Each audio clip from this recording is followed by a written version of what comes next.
Long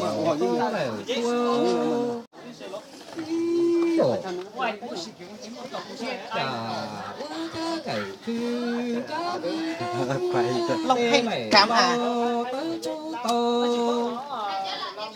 Ồ, đúng rồi nè. Bé chính là cháu nó tôi đã nên cô khao mỗi giờ tôi kêu đùa đấy. Còn cái nó bé tao ra bé cô khao tôi sẽ mà tôi là tôi cái ao này giàu tôi thôi bé cháu có tầm đua dùng đó. Dùng.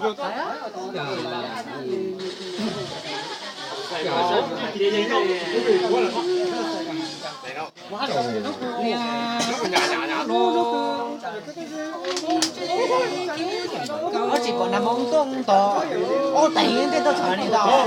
Ở đây就唔啦，價值一定要見唔到啦，而家價值做差啊！你就差就集兩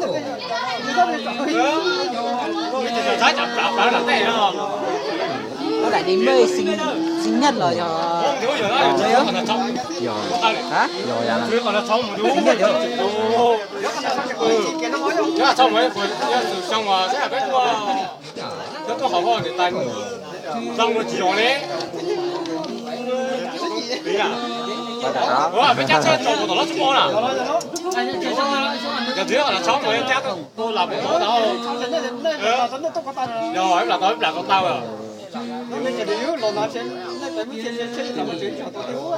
Ô,大家我对家对到，我对他们打对的，人家不看起龙了，他不会。大家。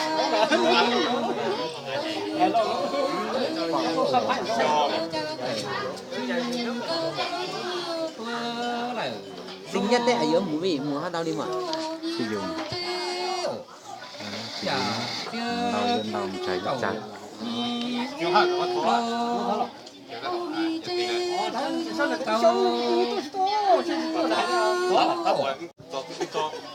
phá rồi